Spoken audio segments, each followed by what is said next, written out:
나 이제 수열이라는 단원을 보는데, 이게 등차 수열, 뭐, 뒤에 보면 이제 등비 수열이라는 것도 있을 거고, 등차 수열, 등비 수열이라는 거는 수열에서 가장 기본적인 수열 두 개를 가지고 공부를 하면서 수열에 대한 이제, 익힘을 하는 거야. 익숙해지도록 훈련을 하는 거거든. 수열이라는 내용은, 기본 정의는 그래요. 그냥, 나열된 숫자의 나열. 숫자들을 쭉 나열을 해놨으면, 그걸 수열이라고 불러. 근데 이제 고등학교 교과 과정상에서는 아무거나 막 나열했다고 해서 수열이라고 다루지는 않을 거고, 반드시 뭐가 있어야 되냐면, 이게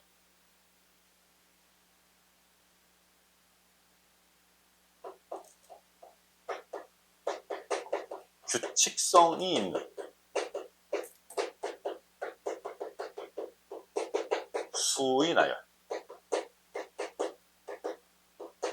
이것들을 규칙이 있는 숫자들의 나열들을 우리는 다룰 거야. 그래서 우리가 공부해야 되는 게 이거예요.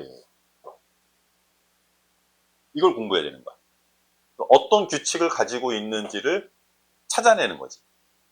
그 규칙이 여러 가지 규칙이 있을 수 있어요. 이제 그걸 공부하는 게 등차 수열, 등비 수열 이런 것들인데 수능에서도 실제로 이거 이제 문제를 풀다 보면은 조금 앞에 있는 연산 문제들은 그렇지 않겠지만 조금이라도 변별력을 가지는 문제들이라면 이 규칙성을 파악하는 문제들이 거의 대부분이라고 보시면 돼요. 그래서 이 수열이라는 단원에서는 규칙성을 찾는 게 제일 큰 관건이다. 그런데 우리가 공부하려는 이 등차 수열은 뭐니? 등차 수열은 뭐니? 차가 같다라는 거야. 같다라는 뜻이야. 차가 같은 수열들을 우리는 등차 수열이라고 불러요. 항하고 항 사이의 차가 다 같아. 몇 번째 항들 사이를 보더라도 차가 다 같아.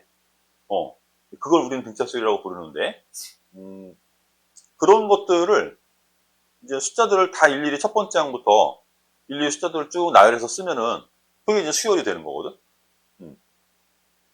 근데 이제 수열을 누가 이제 물어보면, 야, 이 수열에 대해서, 이런 수열에 대해서 두 번째 항이 3, 세 번째 항이 5, 그 다음은 7, 9, 뭐 이렇게 나가는 수열. 이런 수열을 이제 물어보면은 나는 이 수열에 대한 답을 하기 위해서 항들을 막 이렇게 다 써야 돼. 되게 불편한 거지. 그런데, 함수에서도요, 우리 함수에서도요, fx라는 함수식이 이렇게 쓰지, 그지? 근데 이 함수 fx가 x가 1일 때는 얼마가 나와? x가 1일 때는 1 나와.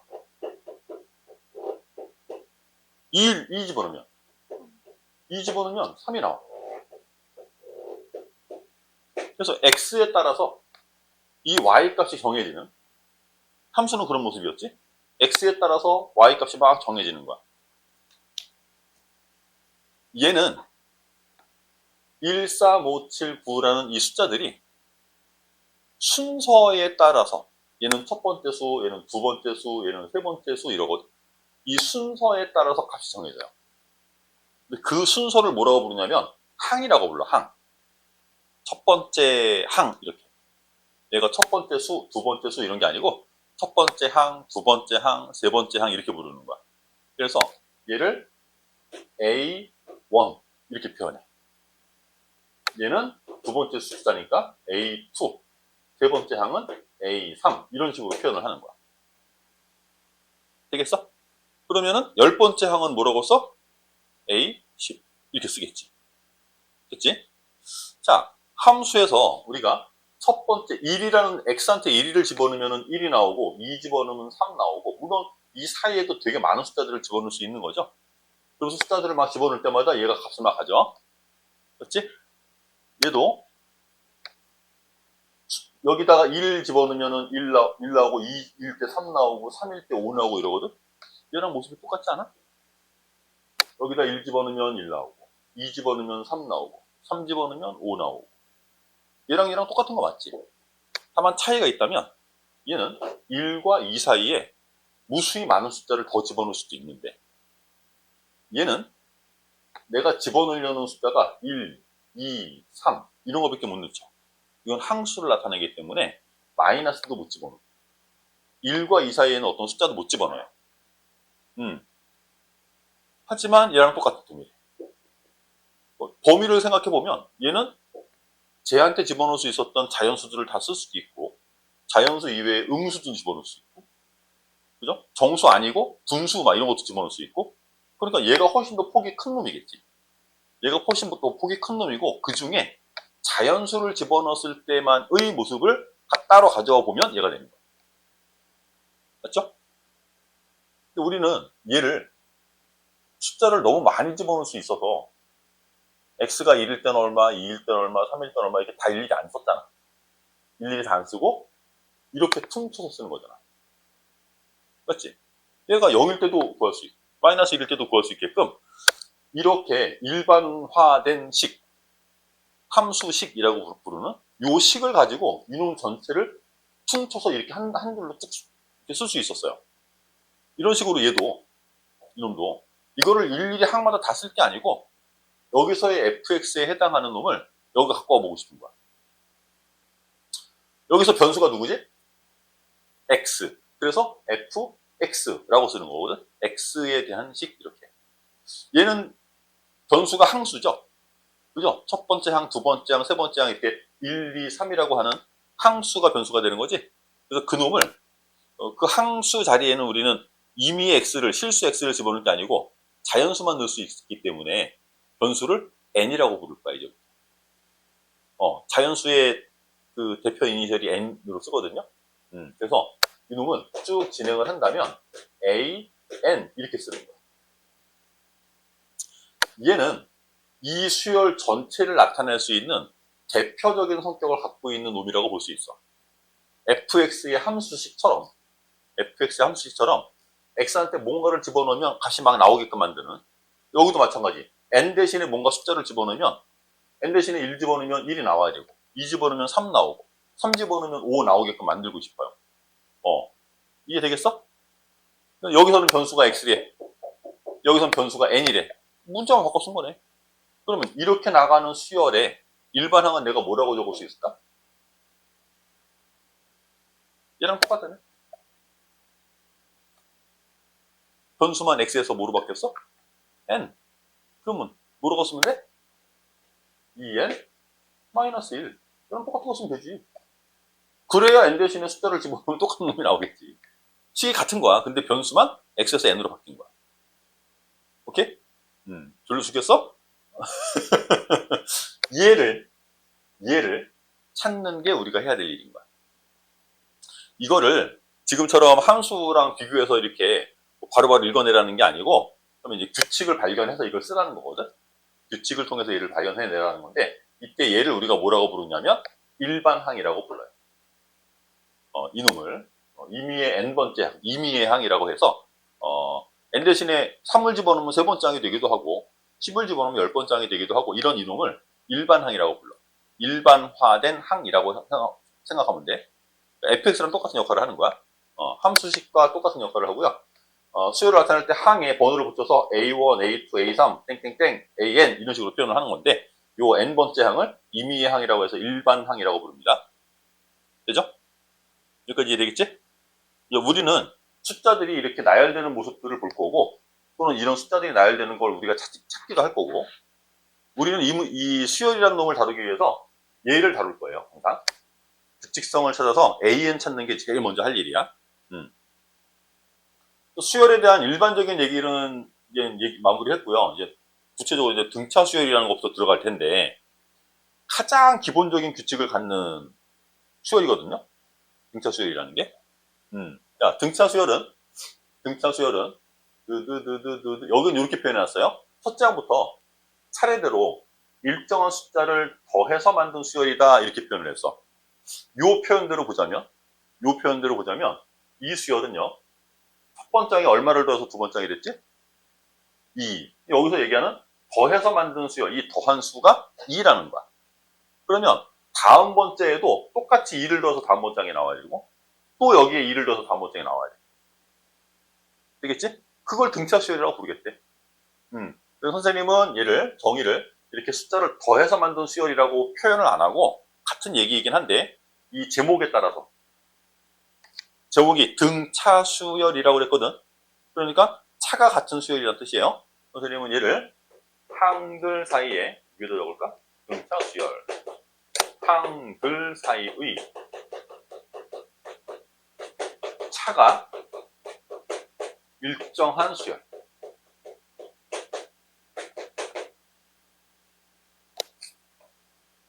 항들 사이의 차가 일정한 수열.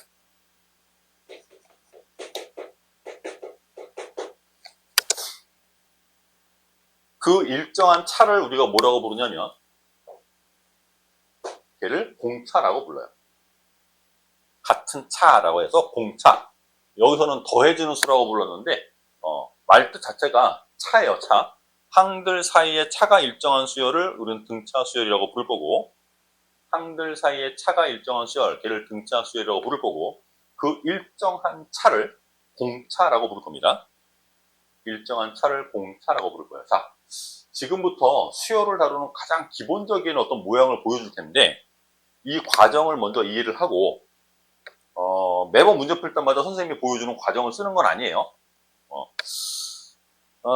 일반항 구하는 과정을 보여줄 거예요.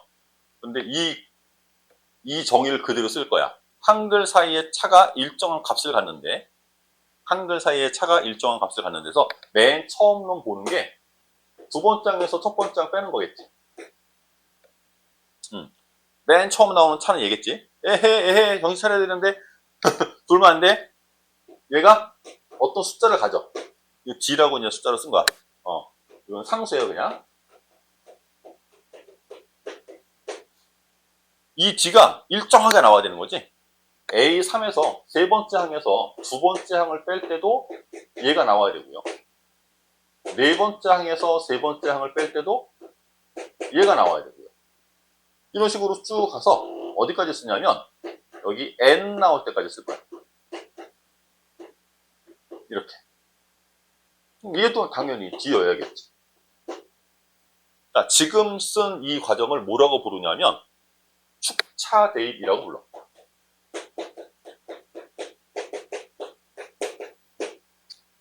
차례대로 숫자를 쭈루루룩 집어넣는 거야. 이걸 축차 대입이라고 부르고 이렇게 축차 대입을 통해서 얘를 쭉 이렇게 나열해 놓고 이놈 전체를 더할게요. 그러면 여기 A2가 플러스로 들어가 있는데 여기 바로 밑에 줄에서 A2가 마이너스 부호를 갖고 있네? 그럼 이거 날아가겠지. 좀 더해주면. 여기도 A3도 날아갈 거고 A4도 날아갈 거고 이게 차례대로 다 날아가서 좌변에서 남는 게 AN 남을 거고요. 그리고 요 라인에서는 쭈루루루 다 없어지고 얘는 남아있네. 마이너스 A1 남을 거고요. 그리고 우변은 다 남아있어. 이거 다 더할 거야. 그때 이게 몇 개나 더해질까요? 개수 셈하는 것도 굉장히 훈련 잘해야 돼. 자, 이게 첫 번째 거라고 그랬지? 이게 두 번째 거. 이게 세 번째 거. 요 숫자 따라가네. 두 번째, 세 번째 이렇게. 그럼 얘는 몇 번째야? N-1번째. 맞지? 그럼 전체 몇 개 있는 거야? N-1개. D라는 놈이 N-1번 더해질 거야. 그래서 얘를 이렇게 쓸 수 있겠네. 됐어? 우리가 찾고 싶은 거는 N번째 항이라고 그랬거든? N번째 항, 임의의 항, N번째 항을 찾는 게 우리가 할 일이라고 했어. 그래서 여기서 A1만 반대로 넘겨주면 일반항의 모습은, 등차 수열의 일반항의 모습은 첫 번째 항은 그냥 A라고 표현할게요. 플러스. A1이라고 써도 관계없습니다. 첫 번째 항 플러스 공차를 N-1번 더해가면서 만들어지는 수가 등차 수열이라는 거야. 우리 일반항을 이렇게 구한 거지. 등차 수열의 일반항을 이렇게 유도한 거예요. 축차 대입을 한 다음에 좌변은 좌변끼리, 우변은 우변끼리 더하면 돼. 이게 지금 증명 과정인 거야. 등차 수열의 일반항을 만들어내는 과정인 거야. 요거는 필기를 해놓으시고, 등차 수열의 일반항을 유도를 해봤고, 일반항을 구해봤고요. 등차 수열의 일반항은 이렇게 구한다. 그러니까 어차피 얘는 변수가 누구라 그랬어? n이라고 그랬어. n이 변수니까 여기 있는 이게 변수야. 이건 그대로 문자로 쓰일 거고요. 우리는 뭘 찾아야 되는 거냐면 첫 번째 항과 공차를 찾는 거야. 오케이? 첫 번째 항과 공차를 찾아서 이걸 채워 넣으면 이게 일반항이 완성이 되는 거야. 자, 일반항은 우리가 이렇게 구해봤어요. 등차 수열 일반항이라는 놈을 구해봤는데 이 등차 수열의 일반항이 특징이 있대요. 일반항의 일반항의 모습, 그러니까 이 형태지. 이 형태가 갖는 모습이 갖는 특징이 있는데 내가 얘를 함수처럼 읽어서 얘가 지금 변수를 n으로 갖는 1차식인 거거든. 그렇게 얘를 표현해보면 이런 모습으로 나오더라는 거야. n에 관한 1차식이니까 정리하면은 결국은 뭐 이런 모습이 되겠죠. 실제로 얘를 정리하면 a 플러스 nd 마이너스 d 이렇게 쓸 수 있는데 이거를 n에 관한 1차식이라고 읽고 싶다는 거야. 그래서 얘를 앞에다 쓰고 dn 이렇게, 그리고 이 두 놈은 묶어서 뒤에다가 a-d는 상수처럼 읽겠다는 거야. 이 모습을 a, n 플러스 d 이렇게 보겠다는 거거든. 이 문자로 표현하는 게 중요한 게 아니고 n에 관한 1차식이다라는 게 중요한 거야. 얘는, 이놈은 n에 대한 1차식이다. 등차 수열의 일반항의 모습은 언제나 n에 관한 1차식으로 나오는구나. 그치? 등차 수열의 일반항은 n에 관한 1차식이구나. 그리고 얘도 중요한 특징이긴 한데요. 우리가 문제를 풀면서 훨씬 더 유용하게 쓰이는 것들이 있는데 그게 뭐냐면 요 일반항의 모습, 우리가 찾았던 거 요거. 요 일반항의 모습. 여기서 얘가 첫 번째 항인데 1이라는 놈은 생략하고 그냥 a라고만 쓴다고도 했거든. 이 항수 있죠. 요 항수. 얘하고 여기 있는 요 놈이랑 더하면 항상 얼마가 돼? n이 돼. 그래서 우리가 예를 들어 세 번째 항을 쓰고 싶어. 그러면 이 모습대로 쓴다면 n 대신에 3이 들어간 거니까 첫 번째 항에 두 개의 d를 더하면 돼. 이렇게 표현할 수 있지? n 대신에 3 집어넣으면. 그런데 이 표현만 가능한 게 아니라는 거야. a3을 쓸 때는 이렇게 써도 돼. a2에다가 d를 하나 더해도 돼. 여기가 2가 되면 여기는 1이 되는 거야. 이것도 성립하는 거야. 실제로 이거 a2만 왼쪽으로 넘기면 여기는 얘다. 맞지? 그래서 일반항을 쓸 때는 항상 첫 번째 항이랑 d가 보이도록만 쓰는 게 아니고요. 몇 번째 항으로 시작해도 관계없습니다. 10번째 항을 표현할 때도 a 플러스 9d로 쓰자는 게 여기서 표현된 식인데 이렇게 쓰는 건데 굳이 a1으로 쓸 필요 없다는 거야. 내가 알고 있는 항이 a1이 아니고 나는 5번째 항 알고 있는데 그럼 a5를 기준으로 써도 돼. a5를 기준으로 몇 개의 d를 더하면 돼? 머리 안 쓰고 있어. 머리 안 쓰고 있어. 에헤! 얘하고 얘를 더한 게 항상 얼마가 돼야 돼? n. 여기 10번째 항 만들고 싶단 말이야. 여기가 a5로 나왔으면 여기 몇 d? 5d. 오케이? 이런 거를 잘 쓰면 등차 수열 다루는 게 되게 편해진단 말이야. 그냥 여기서 표현된 요것만 가지고 맨날 문제를 풀려고 그러면 아주 불편해요. 항상 첫 번째 항으로 가야 되니까. 근데 내가 알고 있는 게 5번째 항이면 거기서 5D만 더하면 돼. 굳이 첫 번째 항으로 가서 9D를 더할 필요가 없단 말이야. 내가 갖고 있는 거 그대로 쓰면 된다는 거지. 오케이? 이런 표현이 가능하다는 거. 얘랑 더한 값이 얘를 만들면 이거 항상 성립하는 거예요. 오케이? 일반항이 갖는 구조입니다. 등차 수열의 일반항이 갖는 구조야. 이 항수와 여기 있는 숫자가 더해져서 n을 만들면 이 관계식은 항상 성립해. 오케이? 뭐 마음에 안 드는 거 있어?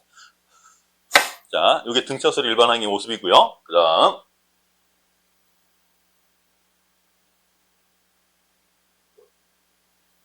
요거까지만 하고 문제를 풀어볼 거예요. 자, 등차 중항이라는 놈이 나오는데 등차 수열에서 굉장히 중요한 성질 중에 하나야. 등차 수열에서 굉장히 중요한 성질 중에 하나야. 등차 중항. 어떤 세 개의 숫자가 등차 수열을 이루고 있다는 거거든. 등차 중항. 세 개의 숫자가 순서대로 등차 수열을 이룰 때 쓰는 얘기래.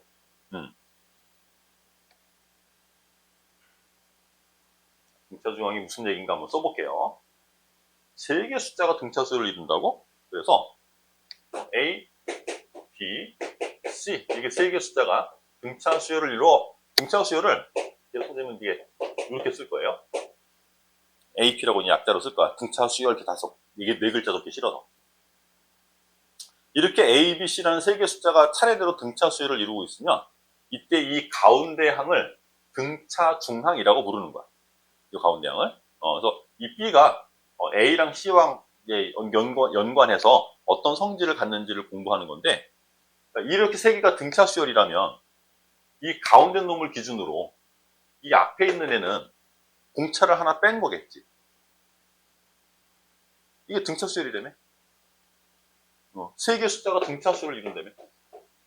그러면 앞에 있는 놈은 이놈에서 D를 하나 빼면 얘가 나올 거고 뒤에 있는 놈은 이놈한테서 D를 하나 더 하면 나올 거고. 그거 이해돼? 이거 세 놈이 같은 차를 가져야 되는 거야. 등차 수열이니까. 그래서 요놈을 B-D라고 쓰고요. 요놈을 B 플러스 D라고 쓸 수 있습니다. 이렇게. 그러면 이 두 놈을 더한 값이 얼마야? 2B가 되네. 그래서 이 세 놈의 관계는요. A랑 C를 더한 게 가운데 한 2배가 된대. 2B가 된대. 그래서 등차 중항은 얘가 등차 중항인데요. 2B는 A 플러스 C가 된다는 건데 그래서 B는 누가 돼? 2분의 A 플러스 C가 돼.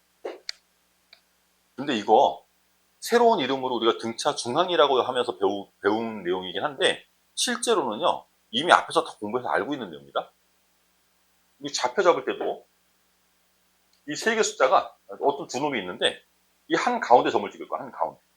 중점 찍을 거야. 그러면 중점이란 얘기는 이 길이랑 이 길이를 같게 만든 거지. 이게 지금 뭐야? 차가 같아요 라는 뜻이란 말이야 이게. 그치? 수직선상에서 세 개 숫자를 잡는데 이게 일정한 간격이 되도록 세 개 숫자를 잡으라는 얘기는 이 세 개 숫자는 무슨 수열을 이루어야 된다는 거야? 등차 수열을 이루어야 된다는 거야. 그걸 지금 우리가 처음 배운 거지. 등차 수열의 이름으로. 근데 이런 관계는 이미 여러 번 다뤘던 거지. 이때 이 A와 C의 중점인 B를 잡을 때 어떻게 잡아? B 잡을 때 A와 C 더해서 2로 나누잖아. 이렇게 하잖아. 그거를 이렇게 수열의 입장에서 정리해서 보여준 것 뿐이지 우리는 이미 이거 알고 있는 내용이야. 맞죠? 등차 중항은 기하적으로는 중점을 잡는 내용과 같은 내용이에요. 양쪽 두 수의 중점을 잡는 내용이랑 같은 내용인데 기하적으로는 그런 내용인데 수열에서는 이렇게 그리고 얘를 또 다른 말로도 부르기도 하거든요. 이거를 또 다른 말로 부르기도 하는데 얘가 다른 말로 뭐라고 부르냐면 산술평균이라고 부르기도 해요. 우리 최근에 배운 내용이랑 뭔가 비슷한 단어다. 뭐 할 때 배웠지 이거? 산술기하평균. 그 중에 얘는 산술평균. 기하평균이 따로 있는 거야. 그 산술평균과 기하평균은 항상 누가 컸었어? 얘가 컸었어. 산술기하평균 모습이 이렇게 쓰지 않았나? 산술기하 부등식 이렇게 썼는데 실제로는 산술평균이 이놈이었고 기하평균이 이놈이야. 근데 나 분수를 쓰기 싫어서 양변에 2를 곱해서 정리했던 것 뿐이야 이렇게. 오케이?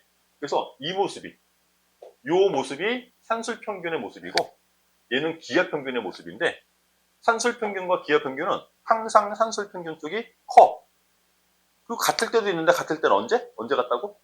A가. 그치. 그럴 때는 이게 등호가 성립하고. 오케이? 이거 산술평균이라고 부르는 거예요. 그래서 우리가 최근에 배운 명제편에서 배운 절대부등식이죠. 명제 맨 뒤에 나온 절대부등식에서 배웠던 산술평균이랑 같은 모습이에요. 산술이 뭐예요? 산술이 뭘까? 산이 뭘까? 계산? 계산. 음, 그냥 우리가 일반적인 계산을 할 때 평균. 그러니까 너 일반적으로 평균값 계산하는 거랑 똑같은 거야. 나 세 번 시험을 봤어. 세 번 시험 점수의 평균을 구하고 싶어. 어떻게? 3개 더하고, 뭐로 나눠? 3으로 나누지. 이건 2개를 가지고 표현한 거니까. 2개를 더하면 1로 나누겠지. 루트 AB가 기하평균. 그게 기하평균이야. 기하평균은 곱하고, 루트를 씌워. 얘는 다 더하고, 나누죠. 공평하게 나누는 거고, 얘는 다 곱하고, 공평하게 루트를 씌우는 거야. 그래서, 만약에 3개짜리를 쓰라고 그러잖아? 3개짜리 산술평균은 다 더하고, 이렇게 나눈단 말이야. 곱하기는 어떻게 해? A랑 B랑 C랑 다 곱해. 그리고 몇 제곱백분 해야 될까? 네? 이거 그냥 루트 씌우면 안 돼. 그냥 루트는 제곱하면 루트가 벗어지는 거잖아. 얘는 3개 곱했지. 루트 루트인데 블락 루트인데 세제곱근 루트 세제곱근. 이렇게 불러. 세제곱근이라고 불러. 이거는 세제곱을 해야 이 루트가 벗어지는 거야. 되겠어? 4개짜리도 쓸 수 있겠지. 5개도 쓸 수 있겠지. 산술계 평균은 원래 2개짜리만 있는 게 아니고 쭈르르르 이렇게 있는 거야. 근데 가장 심플한 형태만 가지고 보여주는 것 뿐이지. 3개짜리 써도 돼요. 그 실제로 산술계 평균으로 나중에 미적분에서 공부하는 최대차수 문제들도요. 산술계 기하평균으로 풀 수 있다. 그런 문제들도 나와. 나중에 보여줄게요. 그래서 원래는 다른 친구들은 미적분밖에 몰라. 근데 우리는 산술계하로도 풀 수 있어. 그럼 되게 편하게 풀 수 있겠지. 그런 내용들이 있어요. 그래서 뭐 예를 들어 하나 해볼까? 함수 fx가 x 플러스 x분의 1이야. 이렇게 생긴 함수 우리가 그릴 수도 있어. y 코 x랑 x분의 1이랑 이제 이렇게 더한 함수를 새롭게 그리라는 얘기거든. 뭐 나중에 또 공부를 하겠지만 이런 모습이 돼. 얘가 마치 새로운 x축인 것처럼 여기다가 x분의 1을 올리는 거야. 이게 새로운 x축인 것처럼 놓고 여기다가 x분의 1 이렇게 x분의 1의 그래프를 이렇게 올리는 거야. 이렇게? 이게 이 그림이 이해해야 해. 이때 이름에 최소값 구하라고 그러면 산술계 평균으로 그냥 풀 수 있는 거지. 그지? 여기 맨 아래에 있는 여기 함수값이 2되는 거야. 그때 x좌표는 얼마? 1. 여기가 1이래. 이 그래프에서 최소값. 이렇게 나오는 거지. 얘는 산술계로 풀겠다는 얘기는 오른쪽만 보겠다는 얘기죠? 근데 이거 대칭성을 가지기 때문에 여기 있는 이 제일 높이 있는 요 놈도 구할 수 있는 거겠지. 대칭 구조로 가지면 돼. 나중에 또 더 얘기를 해볼게요. 일단은 우리는 이제 수열 공부하면서 산술평균이 나와서 잠시 얘기가 딴 데로 빠졌어. 됐지? 근데 이 등차 중앙이라는 게 첫 번째 항, 두 번째 항, 세 번째 항, 네 번째 항, 다섯 번째 항, 여섯 번째 항, 일곱 번째 이게 항이 쭉 막 진행되고 있는데 이렇게 세 개 가지고도 등차 중앙 얘기할 수 있겠지. 그지? 그러면 네 번째 항은 이거 두 개 더 하면 돼. 그래서 이거 세 개를 다 더해봐 그러면 요거 두 개 더 한 건 가운데 거 두 배. 그리고 얘도 한 번 더 해야 되는 거니까 이 가운데 거를 세 배 하면 되겠네. 맞죠? 그런데 등차 중앙이라는 걸 이렇게 쓸 수도 있어요. 얘네들도 등차 수열을 입고. 그래서 일정한 간격을 건너뛰는 거예요. 이렇게. 그렇게 만들어진 이 세 개의 숫자도 등차 중앙이 성립해. 이렇게. 아까 기하적으로는 중점 잡는 거라고 그랬잖아. 얘 마찬가지지. 이 두 놈의 중점도 얘가 되겠지, 당연히. 이 두 놈의 중점도 얘가 되겠지? 그렇게도 등차 중앙을 쓸 수 있는 거야. 그러니까 항상 붙어있는 세 개 항만 가지고 얘기하는 게 아니고 세 개의 숫자가 등차 수열을 이룬다면 등차 중앙의 성질이 항상 확립한다는 거지. 자, 그러면 우리 이렇게 한번 또 얘기해 볼까? 이 세 개를 더한 게 아까 얼마 나왔지? EA 어디 세 개? 이렇게 세 개. EA 자, 요거 두 개 더한 게 얼마 돼야 돼? 가운데 거 두 개. 2배의 A5, 그지? 그리고 얘도 더할 거예요. 아, 네. 그래서 이거 세 개 더하면 뭐가 돼야 돼? 3A 3배의 A5가 돼야 돼, 그지? 이렇게 5배 더하면 어떻게 될까? 예 하면은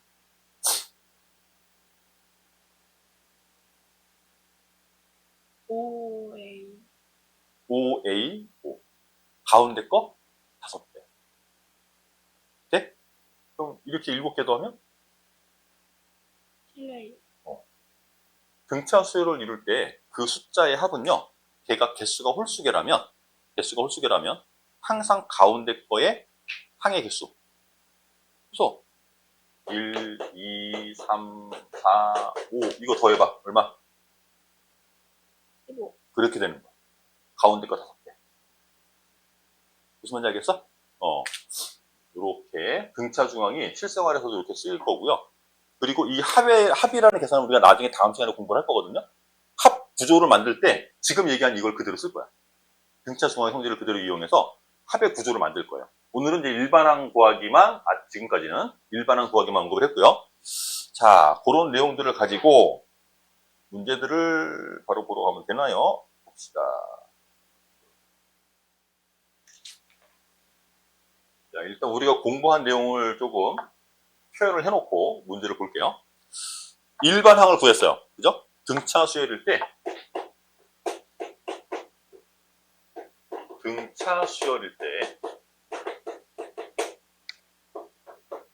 일반항을 구해봤더니 등차 수열의 일반항을 구해봤더니 그 모습은 첫 번째 항 플러스 n-1의 d 이렇게 쓰면 된대. 근데 이거는 일반적인 교과서적인 표현인 거고 항상 a로만 표현해야 되는 건 아니라고 그랬어. 맞지? 등차 수열의 일반항 이렇게 적었고요. 그 다음에 등차 중항이라는 게 있었는데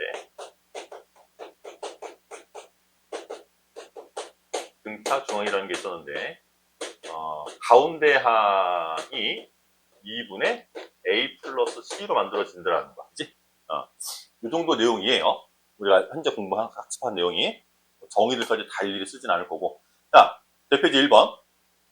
AN이 등차 수열이래요. 등차 수열 AN에 대하여 AN은 등차 수열이라고 얘기를 해줬어. 이때 다음 물음에 답해라.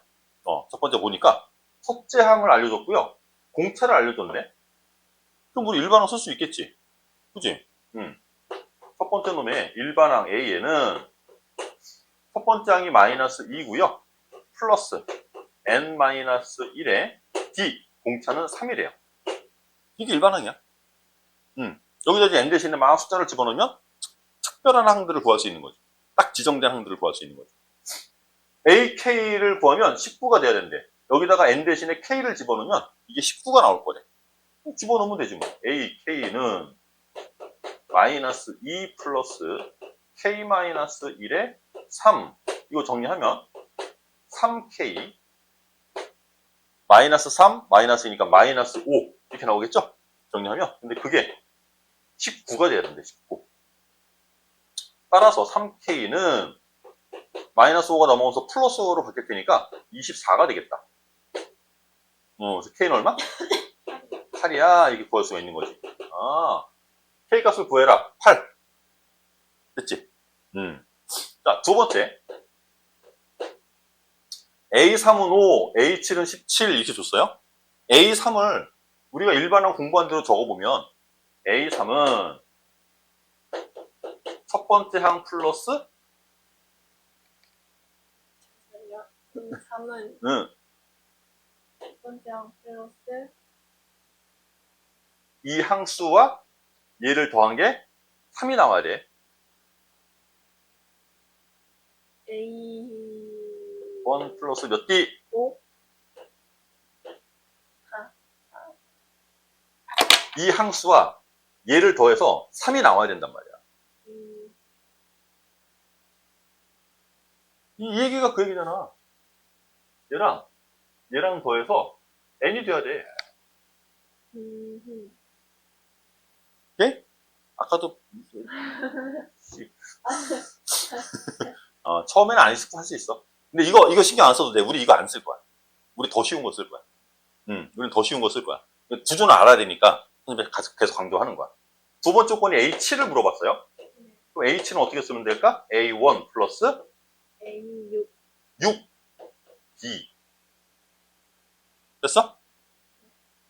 여기까지 됐어? 요 두 개를 그대로 연립을 하는 거야. 이건 지금 뭐 하는 거냐면 일반항을 우리가 구하려면 알아야 될 게 첫 번째 항과 공차거든. 그 첫 번째 항과 공차를 알아내기 위해서 이 식을 쓴 거야, 두 개를. 자, 그러면 두 개를 아래에서 위에 걸 빼주는 거지. 아래에서 위에 걸 빼주면 아래에서 위에 걸 이거 날아가잖아. 이거 두 개 빼줄 거야. 아니, 이거 얼마래? 이거 5래. 이걸 안 적네. 얘는 17이래. 그래서 아래에서 위에 걸 빼주면 얘만 4개 남네. 아래에서 위에 걸 뺐으니까 12. 이렇게. 그럼 D를 구할 수 있죠. D 구한 걸 여기다 넣자. 집어넣으면 A가 구해지겠지. 뭐 작은 숫자 집어넣자. D는 3이라고 그랬으니까 여기 3 집어넣으면 이게 6이야, 6. 근데 첫 번째 항이랑 더하면 5가 돼야 되는데. 첫 번째 항이 얼마야? 그러겠네. 첫 번째 항은 마이너스 1. 그래서 A와 D를 알았으니까 얘 이용해서 일반항 AN을 적어봐. 그러면 AN은 첫 번째 항 마이너스 1 플러스 N 마이너스 1 D 3. 그래서 이거 정리하면 3N 마이너스 3이랑 마이너스 1이랑 마이너스 4 이렇게 AN을 적어주면 되는 거예요. 지금 첫 번째 문제를 이렇게 풀어봤어요. 구하는 건 A의 13이 되니까 A의 13은 어떻게 구해? 13 집어넣으면 39 마이너스 4. 그래서 35야. 이렇게 답을 쓰면 되겠지? 그치? 1차식을 다루는 거기 때문에 되게 어려운 과정은 아니거든요. 그죠? 계산식이 막 되게 어렵진 않아요. 그냥 아직은 이 일반항의 모습이 아직은 내 거가 아니기 때문에 내 걸로 딱 만들어 놓은 상황이 아니기 때문에 저걸 쓰는 게 아직은 익숙치가 않은 거야. 아직은 모래 씹는 것 같을 거야. 자, 그런데 이게 교과서 풀이에요. 이게 교과서 풀인데 이렇게 안 풀 거야, 우리는. 이렇게 풀고 있으면 시간 다 버리는 겁니다, 이거. 정말 쉬운 문제에다가 교과서 풀이를 그대로 적용해서 다 풀고 있으면 시간 낭비하고 있는 거예요, 지금. 틀린 풀이는 아니지만 우리는 조금 더 어려운 문제에 시간을 더 많이 할애를 해야지 쉬운 문제는 쉽게 풀어야죠. 자, 첫 번째 문제부터 다시. 첫 번째 항이 마이너스 2고 공차가 3인데 몇 번째 항에서 19가 되니 이거 일반항 쓰는 거를요. 이렇게 요 모양이죠, 요거 요 모양. 이 모양 그대로 이렇게 일반항을 썼는데 아까 선생님이 앞장인가 앞에장인가 이 일반항의 특징이 n에 관한 1차식이야 라고 얘기했었지.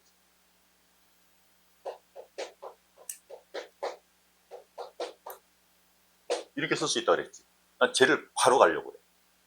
근데 그때 이놈으로 올 때 이 A가 누구야? A가 D A가 D야 그냥. 그래서 공차를 알고 있으면요. 그럼 우리 일반항 AN은 어떻게 쓸 수 있냐면 바로 3n으로 시작할 거라는 건 알아. 얘만 정하면 되는 거지. 맞지? 이제 B만 정하면 되지. 그런데 첫 번째 항을 알려줬어. 첫 번째 항은 N 대신에 뭐 집어넣는 거?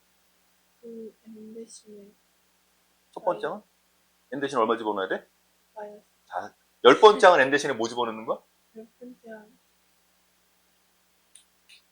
10번째 항 13번째 항은 N 대신에 뭐 집어넣는 거야?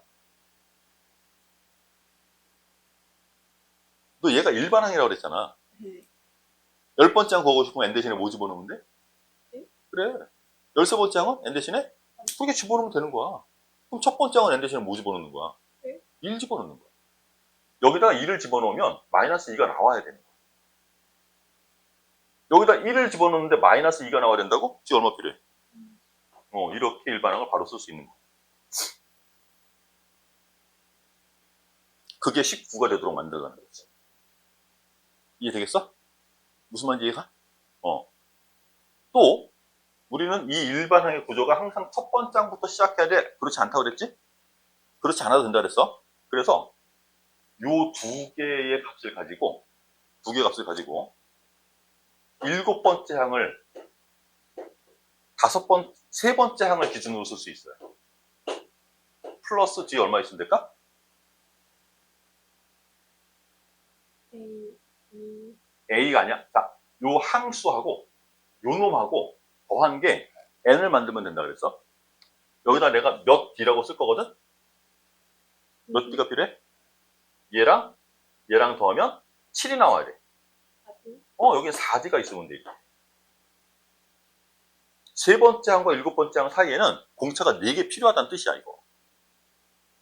이해하겠어? 당연하겠지. 세 번째 항에서 네 번째, 다섯 번째, 여섯 번째, 일곱 번째 이렇게 공차가 4번 들어가잖아. 맞지? 근데 이거 숫자를 알고 있네? 이제 숫자를 알고 있네? A7이 얼마야? A7 17. 얘는 17. A3은 5. 이게 성립하거든. 그러면은 5에다가 뭘 더해야 17이 돼? 얘가 12가 돼야 된다는 거네. 12. 따라서 D는 3이라고 구할 수 있지. 여기서 D를, 여기서 구했거든요, D. 이거 두 개 연립해서. 뭐 이렇게 구해도 관계는 없긴 한데, 조금 쉽지 않아? 자, 이걸 구해놓고 나면 아까 했던 거. AN을 바로 쓸 수 있습니다, 이제. 자, 공차를 3이라고 알고 있어요.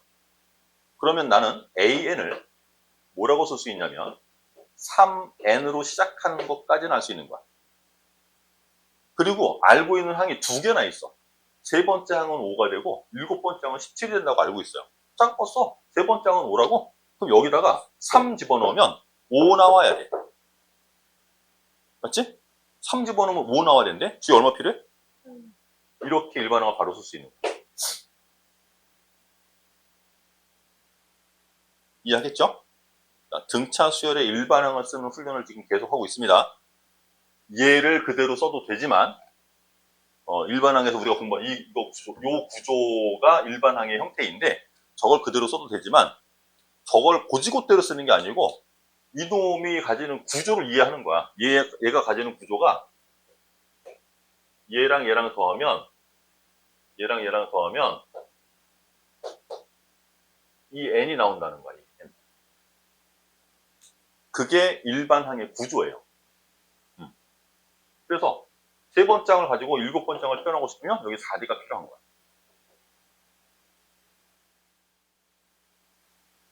자, 첫째 항과 공차가 모두 4다.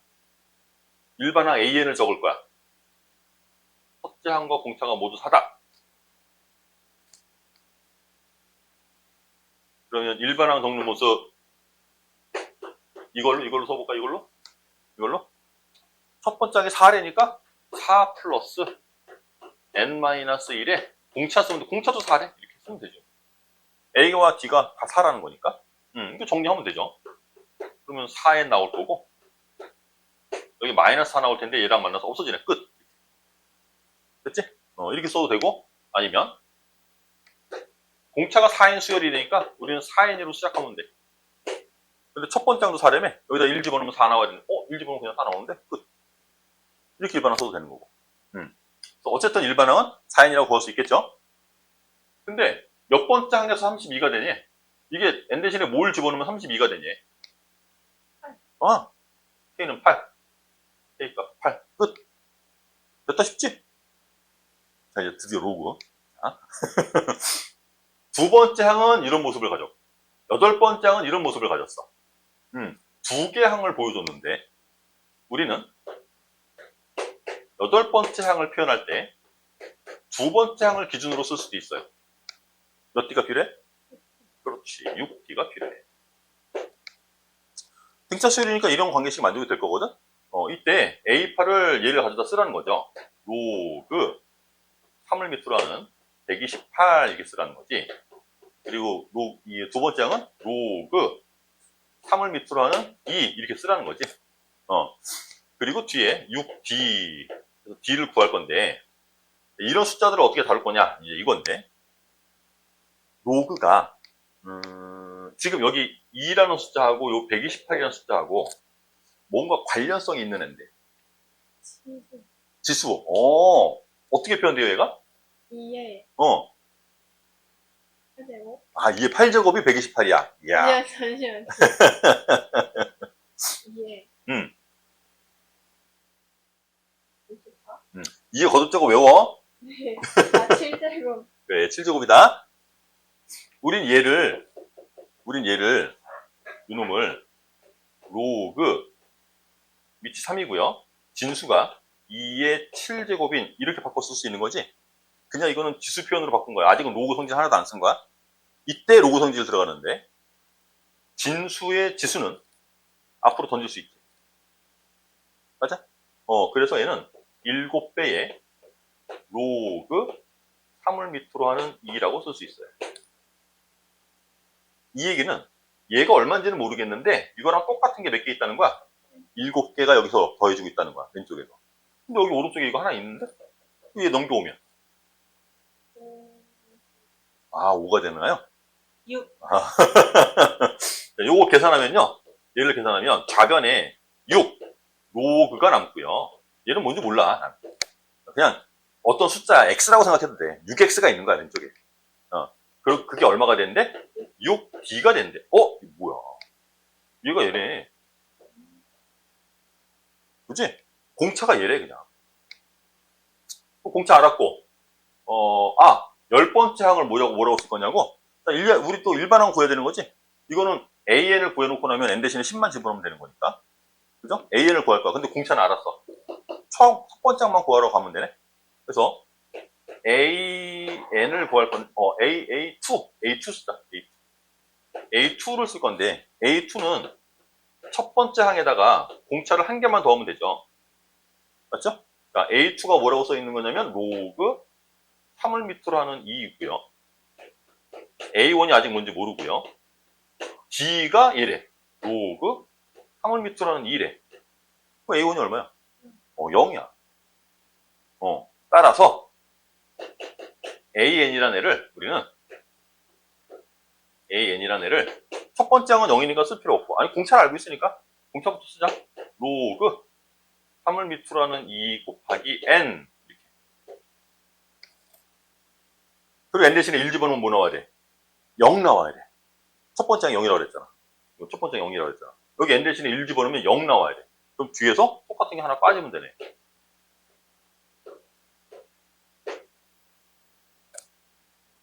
이해되겠어? 그럼 이거 묶어 써도 되지 않나? 그냥 놔도 돼. 그냥 놔도 되고, 이걸 묶어 써도 되고. 근데, 10번째 항은 몇이 되니? 이렇게 물었으니까, 여기다 이제 n 대신 10을 집어넣으면 되겠죠. 그죠? 그러면, A, 10은,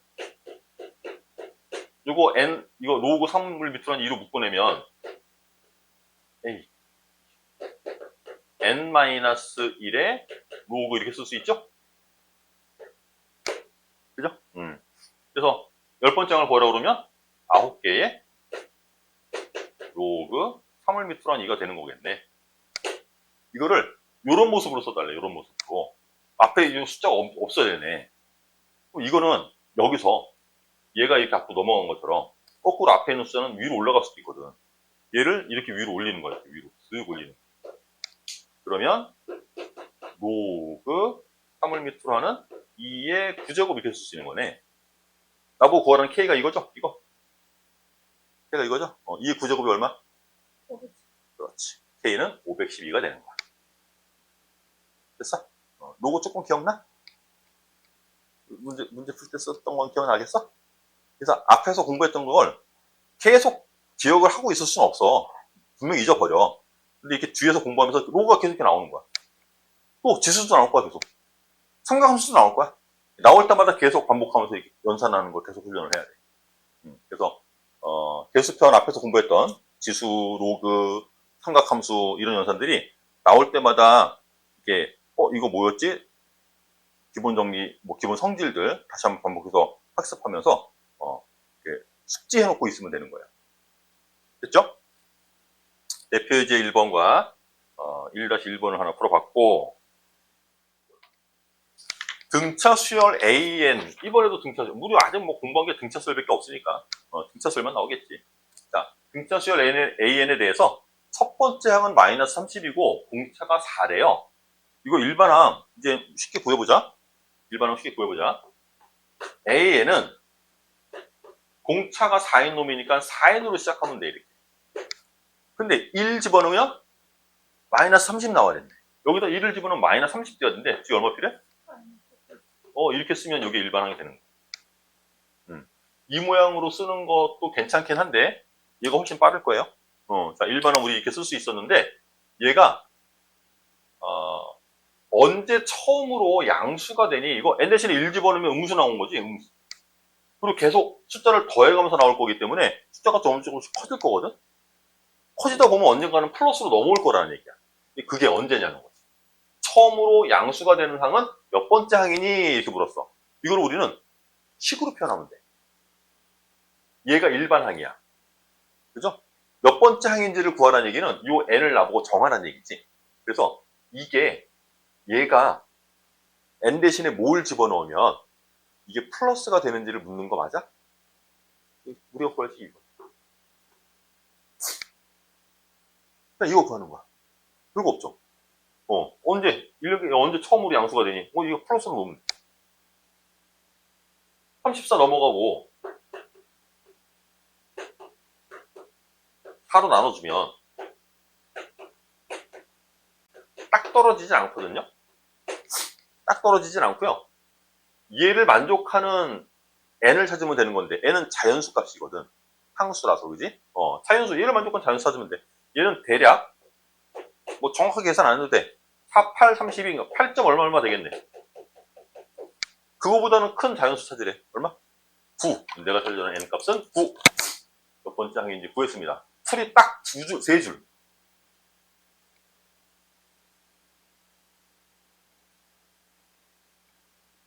AN을 빨리 찾아내고요. AN을 쉽게 찾아내는 게 수열을 쉽게 다루는 방법이에요. AN을 알아야 그걸 가지고 이런 질문들을 하거든요. 그러니까 이것도 마찬가지로 이 앞에 있는 두 개 정보를 이용해서 AN 찾는 거야. 우리 앞에 문제에서 해봤잖아, 계속. 그지? 두 개 항을 알려주면 우리 일반항을 구할 수 있었어요. 자, 그것도 이거 두 개 항을 직접 이용해서 한번 구해볼게. A6 얘를 한번 쓸까? 아직은 한번 쓸까? 아직은 익숙하지 않으니까. 자, A6은 A3에다가 뭘 더하면 돼? 그렇지. 이걸 더하면 돼. 이거 숫자로 보면 되는 거야. A6이 얼마인데? 23. A3은 11.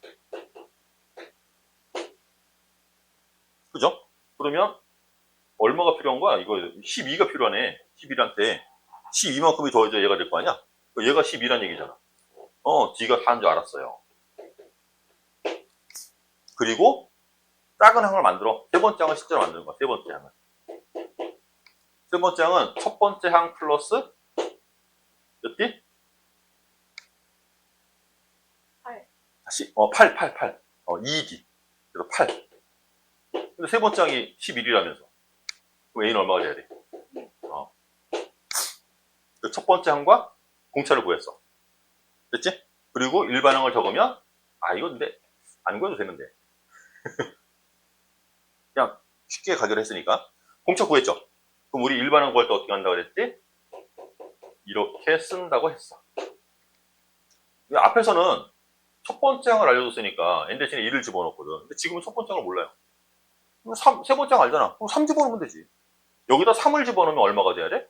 11이 나와야 돼. 3을 집어넣으면 11이 나와야 돼. 그 뒤에 얼마 필요해? 이게 일반항이 되네. 첫 번째 항을 굳이 구하지 않아도 우리는 일반항을 쓸 수 있습니다.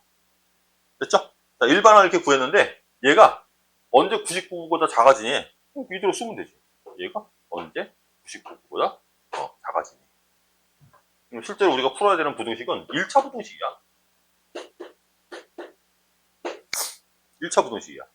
그러면 n은 바로 나눠주면 25죠, 여기. 이거보다 작은 자연수 찾는 거니까. 24. 지금은 처음 이제 등차수를 배우는 단계여서 좀 어렵게 느껴질 수 있어요. 되게 복잡한 표현인 거라서. 그러니까 등차 수열을 이루는, 이루 수의 나열이 있어요. 이제 이게 불편한 이유는 우리는 수열을 여기서부터 읽는다라고 써왔거든. 그지? 그런데 얘는 여기서부터가 수열인 거야. 그러면, 자, 요거 두 개를 내가 제외하면은 좀 익숙한 표현인 거지? 이거 항 몇 개 있는 거니? N개 있는 거야. 그럼 여기 두 개 추가했네? 그럼 이거 몇 개 항이 있는 거야? 아, 얘는 N 플러스 2개의 항을 갖고 있는 거야.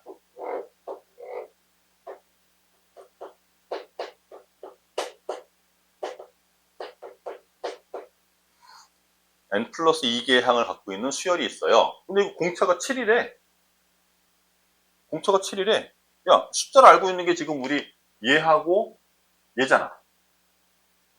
이 차가 얼마야? 35? 그 공차가 몇 개 들어간 거지? 얘는 이놈한테 공차를 5개 더해주면 얘가 나오는 거야. 얘는 마이너스 1한테 5개의 공차를 더해주면 얘가 되는 거야. 맞지? 그럼 얘는 몇 번째 항이라는 거야? 그러면은 응. 네. 공차를 5번 더했는데 얘가 첫 번째 항이야. 얘가 첫 번째 항. 얘가 첫 번째 항이야. 얘 기준으로 봤으니까. 얘 기준으로 공차를 한 번, 두 번, 세 번, 네 번, 5번 해서 얘가 나왔대. 얘는 6번째 항이지. 이해하겠어? 얘가 6번째 항이야. 6개의 항이 있다는 거네. 맞지? 그럼 이 안에 있는 n은 얼마야?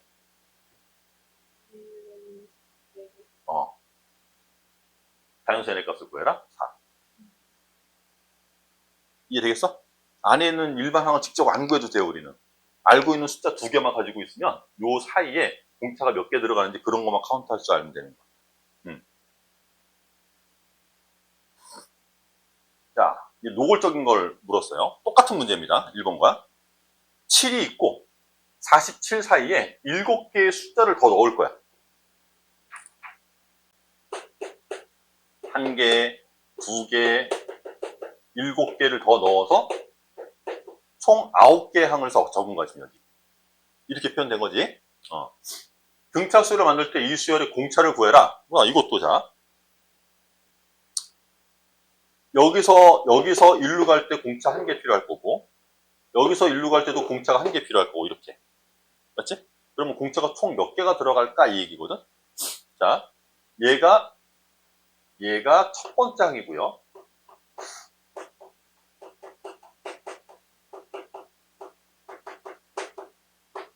첫 번째 항이고요. 이 사이에는 공차가 몇 개 있을까요? 공차가 8개.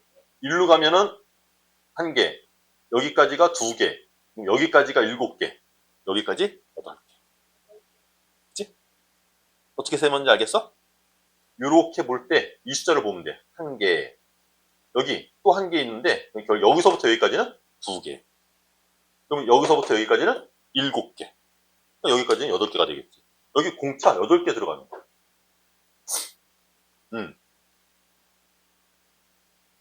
8개. 근데 그 차가 얼마야, 지금 이게? 이게 40이라는 거지. 그 D는 얼마야? 구하는 게 그거래, 공차. 끝. 됐어? 오, 좋아요.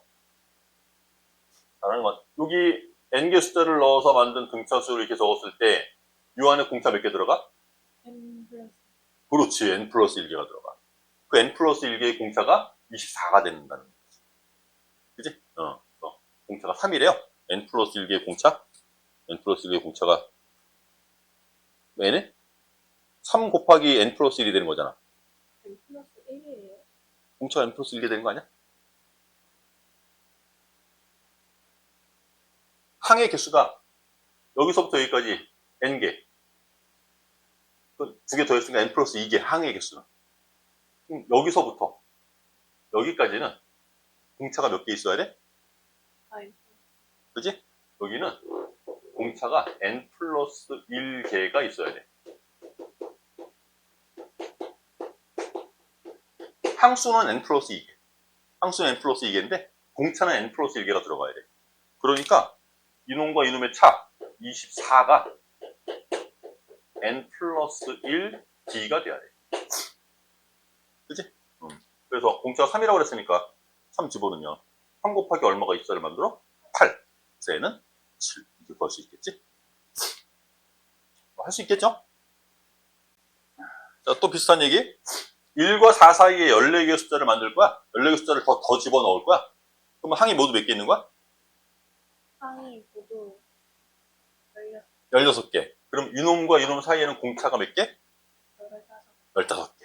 15개의 D가 얼마가 돼야 되는데? 3. D는 5분의 1. 5분의 1. 아니. 약분한 거잖아. 아니. D는 5분의 1. 이해 되겠어? 그 다음에, 자, 등차수. 이제, 3개의 숫자가 등차수열. 거기 문제 표현이, 3개의 숫자가 이 순서대로 등차수열. 이 문장을 보면, 뭐가 생각나야 되냐면, 얘가 생각나야 돼. 3개의 숫자가 등차수열. 등차중앙 얘기구나. 등차중앙으로 문제를 해결해 보라는 거구나. 이렇게. 그러면 등차중앙의 성질은 뭐야? 가운데 놈 2배 한 거는 앞에 거 뒤에 거 더한 거랑 같아야 돼. 여기서 이거 2개 더한 거하고 이거 2배 한 거랑 같아야 돼. 그거 쓰면 돼. 그래서 가운데 거 2배 하면 2배의 x제곱 플러스 2x. 얘는 얘랑 얘랑 더한 거랑 같아야 되는데 6x 플러스 12 이렇게. 정리하면 2차 방정식이지. 이 약분할까요? 정리해보면 x제곱 3x가 넘어올 거야. 마이너스 x 6이 넘어갈 거니까 마이너스 6. 뭐 2차 방정식 푸는 거는 뭐 어려운 일은 아니잖아. 그지? x 값이 2개가 나오는데 뭘 구하래? 양수 x의 값을 구하래. 3? 껌이네. 뭐 또 날아다녀? 밤새도록 문 열어놨더니 그런 겁니다. 이제 수업 안 하고 있을 때 내가 창문을 계속 열어놓거든. 환기시키려고. 자, 등차수열 이론 또 3개의 숫자가 있는데 더하면 18, 곱하면 120이래. 요거는 조금 식을 써야 돼요. 3개의 숫자가 등차수열을 이루는 세수가 되도록 숫자 3개를 잘 배열할 건데 가운데 놈을 기준으로 앞에 있는 놈은 공차를 하나 빼서 쓸 거고 뒤에 있는 놈은 공차를 하나 더해서 이렇게 쓰는 거야. 그치? 이러면 이게 등차 수열을 이루는 세수를 표현하는 방법인 거야. 등차 중앙의 성질을 이용해서 3개 숫자를 표현을 했어요. 요거 3개를 더하면 18이 되는 거고 곱하면 120이 된다는 거거든. 세수를 더하면 어떻게 돼요?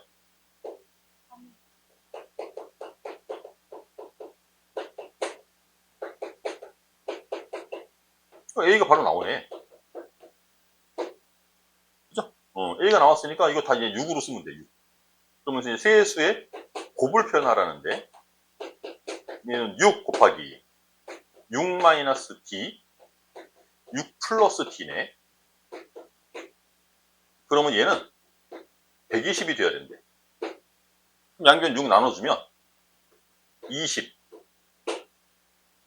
어떤 두 개 숫자를 곱해서 20을 만들 건데 어떤 두 수를 곱하려냐면 6에서 얼마 뺀 거, 6에서 얼마 더한 거. 그 얼마가 같아야 돼.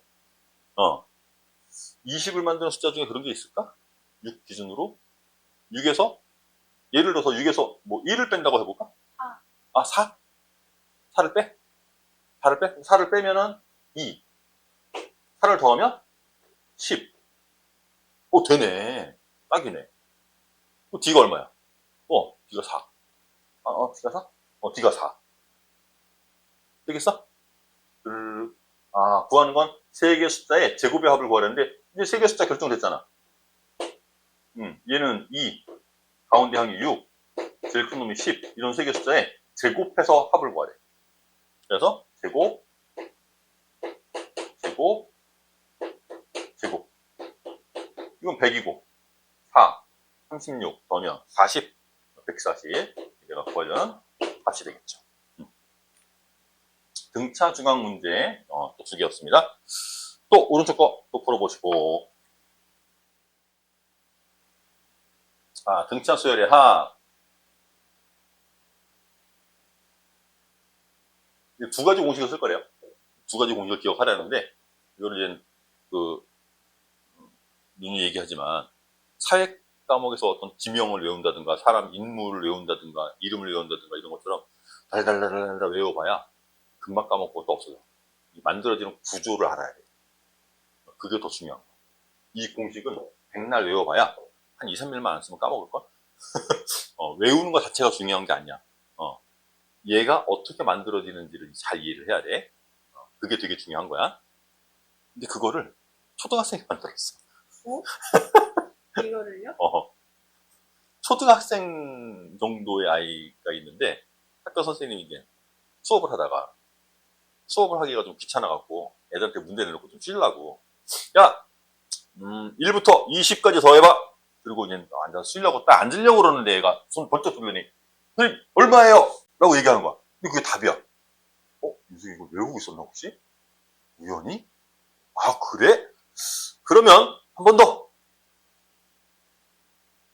7부터 39까지 더해봐. 그리고 설마 이거는? 그리고 또 앉으려고 그러는데 또 답을 번쩍 들더니 얘기를 하는 거야.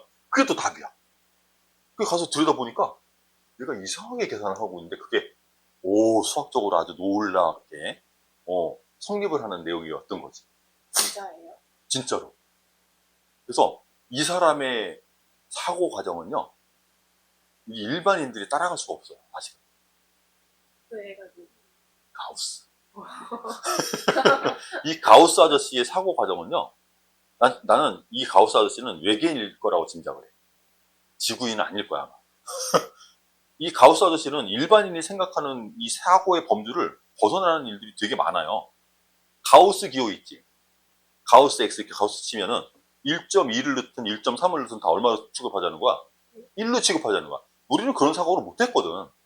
우리는 지금도 일반적으로 그런 사고를 못 해요. 그런데 이 아저씨는 야 1.3이나 1.2나 그냥 거의 1에 가까운 놈인데 1로 치자. 이렇게 보자는 거야. 그리고 허수 있죠, 허수. 실수랑 허수의 차이가 실수는 실존하는 수니까 좌표에다 찍을 수 있잖아. 대소관계가 명확하니까. 근데 허수는 대소관계가 없어.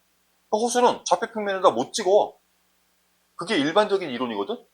그래서 일반적으로 그냥 수학자들이 에이 허수는 좌표 평면에다가 표현을 못해 라고 그냥 끝내. 아무 생각 의심의 여지도 없이. 왜? 대소관계가 없으니까. 좌표 평면에다가 점을 못 찍을 거야 라고 생각하는 게 아주 당연하잖아. 근데 이 가우스 아저씨는 이것 좀 표현했으면 좋겠는데 좌표 평면에다가 이 복소수, 허수도 복소수도 이 점을 찍을 수 있으면 참 좋겠는데 기하적인 상황으로 이 복소수를 좀 다룰 수 있을 것 같은데 라고 생각을 하고 복소 평면을 만든 거야. 이 복소 평면을 잠깐 소개를 한 적이 있을 거예요. X축을 실수축으로 두고 Y축을 허수축으로 두고 복소 평면을 만들어서 써먹은 거야. 일반적인 사람이 생각하지 못하는 그런 생각들을 하는 거지. 초등학교 때부터 그랬던 거야. 그러니까 이 사람은 지구인이 아닐 가능성이 커요. 재수없어요. 그죠? 별로 친근한 이미지일 수는 없어. 아주 거리감이 생기는. 그런 사람 하는 덕분에 약간 수학 수학이 굉장히 비약적으로 발전을 하지. 굉장히 비약적으로 발전하지. 자, 어떻게 만든 거냐면 이렇게 만들었어요. 간단한 것부터 써볼게요. 1 플러스 2 플러스 3 플러스 4 플러스 5 플러스 9 플러스 10까지를 계산해 볼 건데 등차 중앙에 의하면 이렇게 더한 값이나 이렇게 더한 값은 같아야지. 맞죠? 이 가운데 항은 없긴 해. 이건 짝수기를 썼으니까 가운데 항은 없긴 하지만 어쨌든 사이드로 이렇게 더한 값들은 다 얼마가 돼? 11이 돼요. 그런 게 몇 번이나 나올까, 이게? 5번 나오겠지. 그걸 이용하는 건데, 이렇게 사이드로 더한 값이 어쨌든 같을 거라면, 이거를 이제 SN이라고 부를 거예요. N개 항의 합이라고 해서 S라는 기호를 써, 이렇게 SN. N개 항의 합이라고 생각하면 돼. 자, 이걸 어떻게 다루냐면, 똑같이 쓰는데, 거꾸로 쓰는 거야, 거꾸로.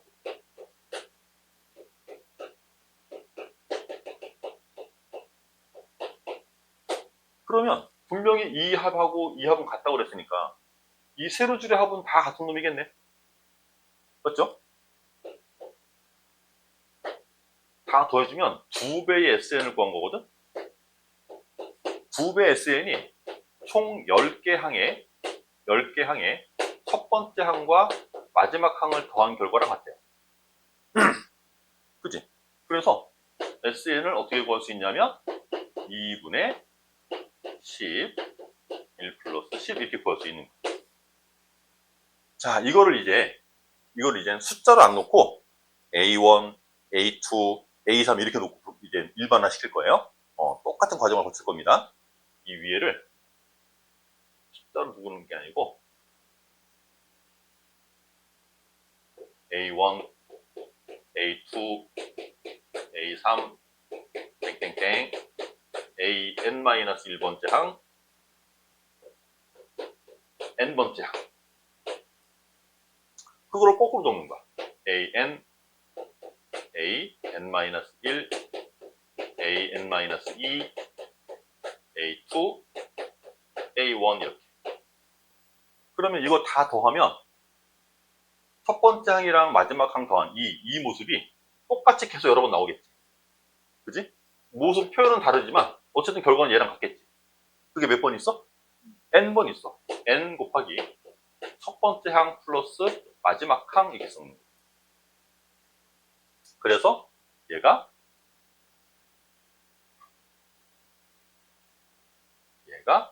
N 곱하기 첫 번째 항 플러스 마지막 항 이렇게 나온 거야. 근데 이 마지막 항이 N번째 항이잖아. 우리 AN 쓸 줄 알잖아. 우리 AN은 어떻게 썼어? 이렇게 쓰기로 했거든. 요놈 자리에다가 쟤를 갖다 집어넣으면 여기 A가 하나 있는데 여기 A가 또 나오네? 그래서 얘가 N 곱하기 2A 플러스 N-1의 D가 돼요. 그게 이 공식. 이게 등차수의 공식 두 가지야. 이거를 가우스 아저씨가 초등학교 나이에 만들었단 말이야. 등차 중앙의 성질을 이용했고, 어쨌든 합이 이렇게 사이드로 더한 값들이 다 같은 값이 나올 테니, 그걸 거꾸로 배열해서 세로 방향으로 더한 거지. 이해하겠어? 요거를 기하적으로 표현하면 뭐 이런 식으로 표현할 수도 있어요. 1개, 2개, 3개, 땡땡땡, n개의 합은 이걸 거꾸로 배열해서 n개, n-1개, 이렇게 1개 이렇게 이대로 탁 붙이면 다 몇 개가 돼 이거? n 플러스 1개. 그게 몇 번 있어? 그래서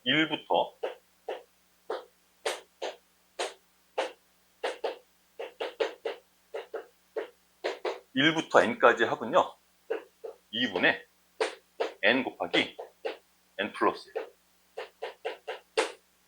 이게 1부터 n까지 합이야.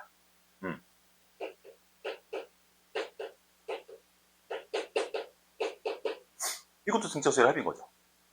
나중에 이 공식도 따로 외우게 될 겁니다.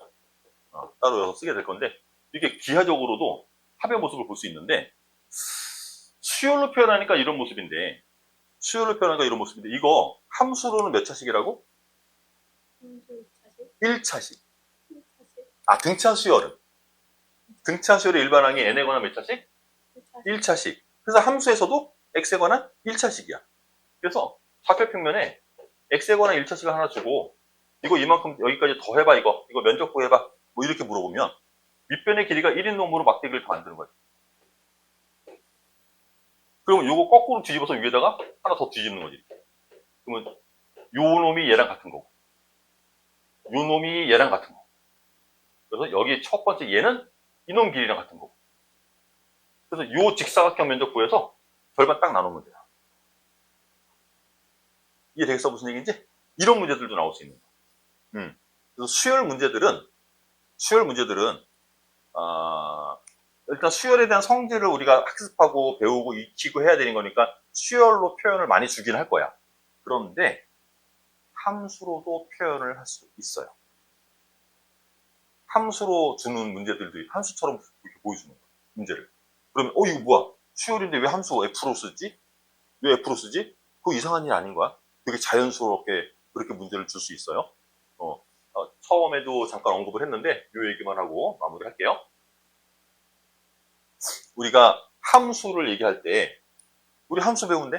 그치? 우리 함수 배우고 있는 그지? 이거 기말고사 시험 범위. 함수가 뭐라 그랬지? 한마디로? 함수 방정식? 함수를 딱 한마디로 표현하자면 함수 굉장히 중요한 얘기야, 이거. 함수는 내가 x를 넣으면, x를 숫자로 정해서 딱 넣으면 y가 나오죠. 근데 우리가 흔하게 그냥 x랑 y라고 부르지만 변수, 이 두 변수는 달라질 수도 있지, 문자는. 그냥 일반적으로 x랑 y라고 부를게요. x를 결정해서 집어넣으면 y가 이렇게 툭 튀어나와. 이거를 뭐라고 얘기했는데 내가. 무슨 관계. 함수는 대응관계. 함수는 대응관계가 있어야 돼. 그 대응관계를 읽어내는 게 함수에서 우리가 해야 될 일인 거야. 그게 쉽게 표현하자면 x를 집어넣으면 y가 나온다는 얘기예요. 그래서 보통 뭐 참고서 같은데 이런 그림 많이 봤죠?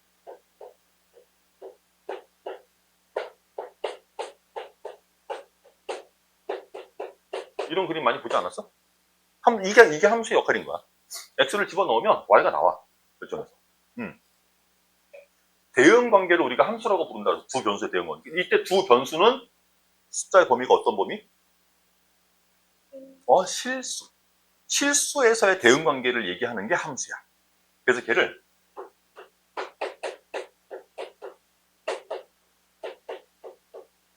이렇게 써요. 함수를. R이 실수를 뜻하는 이니셜이야. R. 우리 보통 R이라고 잘 안 쓰나?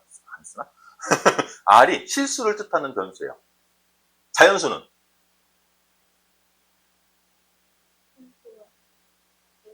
N. 얘는 리얼 넘버라고 그래서 R을 쓰는 거고, 허수는 뭐더라 영어로? 영어 약해. 하여튼 실수가 아니다라는 뜻으로 I를 쓰는 거야. 유리수는 어떻게 쓸까? 유리수는 대문자 Q로 주로 표현해요. Q. 어쨌든 이건 실수에서 실수로의 대응 관계를 얘기해. 이게 함수예요. 이렇게 표현하면 얘를 함수라고 읽는 거야. 그런데 우리가 지금 공부하고 있는 건요, 자연수에서 실수로 대응하는 관계를 보고 있는 거야.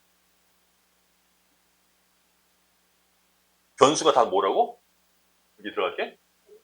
자연수. 항수를 나타내는 거니까 나타내기 때문에 음수도 못 넣고요. 0번장 이런 것도 없어요. 자연수밖에 못 들어가.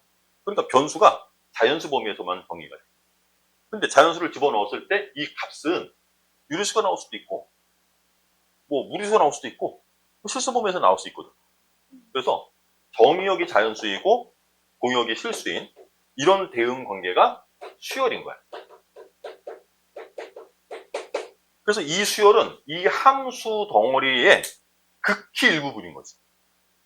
이 칠판만한 영역이 함수라면, 요 안에 점을 하나 딱 찍어놓고, 야, 이만큼 수열이 있는 거야. 이렇게. 요 정도의 범위로, 수열이 이만큼 범위로 존재를 하는 거야. 우리 되게 좁은 범위로 공부하는 거야. 되게 단순한 거 공부하는 거야. 근데 표현이, 이제 낯선 표현이니까 되게 어렵게 느껴지는 거죠. 자연수에서 실수로 대응하는 그 대응 관계를 우리는 수열이라고 부릅니다. 그러니까 이 수열은 함수의 되게 작은 부분이라면서 이거. 그죠? 함수의 굉장히 작은 부분이라면서. 그러니까 수열 문제들은요, 다 함수로 표현하는 게 가능해요. 그런데 함수 문제들은 다 수열로 표현할 수는 없겠지. 그 중에 극히 일부분만 수열로 표현이 가능한 거지. 그래서 수열 문제는 다 뭐로 표현이 가능해? 함수로 표현이 가능해. 그러니까 그래프를 줄 수도 있고 fx라는 표현을 쓸 수도 있고 막 이렇단 말이야. 그런 문제가 나오는 게 이상한 일이 아닌 거야. 되게 자연스러운 거잖아. 그지? 근데 일반적으로 우리가 수열을 공부하면서 여기에 주목해서 어떤 표현이라든가 문자라든가 이런 거를 여기에 주목해서 한참 다루다 보니까 갑자기 툭 fx라고 나오면 이거 뭐야, 나 안 배운 건데? 이러는 거야. 그래프로 막 툭 튀어나오면 이거 수열인데 왜 그래프가 나와? 이런단 말이야. 되게 이상한 일이 아닌 거예요. 되게 자연스러운 일인 겁니다. 그래서 우리가 이제 뒷시간에 공부를 하겠지만, 여기서 이제 수열 문제 우리가 풀다 보면은 이런 그래프 같은 문제들이 막 나와요. 그리고 이제 등비 수열이라는 것도 또 공부를 할 거고요. 이 두 가지가, 등차 수열과 등비 수열이 수열의 가장 근간을 이루는 두 가지 규칙인 거야. 이것도 다 그래프로 이렇게 나와. 규칙성을 발견하는 거를 그래프로 준다고. 이런 도형으로 주는 문제가 이상한 일이 아닌 거야. 함수로 주더라도 정의역을 이제 자연수로 제한을 하고 생각을 하면 수열과 같아지는 거예요. 그래서 등차 수열과 등비 수열에서 아주 기본적인 수열에 대한 얘기들을 다루고, 그거를 기본으로 해서 막 이상하게 생긴 수열들도 표현을 해보자는 거지. 그게 여러 가지 수열. 그렇게 공부하면 수열이 끝나. 수열의 구조는 오늘 공부한 내용이 다야. 맨 처음에 뭐부터 했지? 일반항. 그 다음에 중항. 그리고 합. 이 세 가지가 끝. 등차 수열도 이 순서고요. 등비 수열도 이 순서고요. 여러 가지 수열도 이 순서인데, 여러 가지 수열은 이게 없어. 가운데 항이라는. 그러니까 이제 일반항과 합이 끝이야. 여러 가지 수열은. 전체적인 구조가 그렇습니다. 모든 단원들이. 오늘 공부한 내용이 등차 수열에서 이게 세 가지 형태를 공부했어. 일반항 구하기. 이게 제일 중요하지. 일반항 못 구하면 아무것도 못 해. 이게 함수에서 fx를 구하는 거랑 똑같은 거잖아. fx를 알아야 숫자를 집어넣고 값들을 찾아내지. 그래서 an 구하는 게 fx 다루는 거랑 같은 놈이야 라고 생각하시면 되겠고, 일반항 구하고 그 등차 중항, 가운데 항이 가지는 성질을 또 공부를 했고, 이 수열들을 다 더하면 어떻게 되는지 수열의 합도 공부를 했어요. 이 세 가지가 다음 시간에 이제 수열의 합에 대한 문제 좀 풀 거고요. 다음 주에. 그리고 등비 수열도 같은 순서대로 공부를 할 겁니다. 오케이. 오늘 수고했고. 아이고, 그래도 끝날 때쯤 되니까 잠은 안 오네.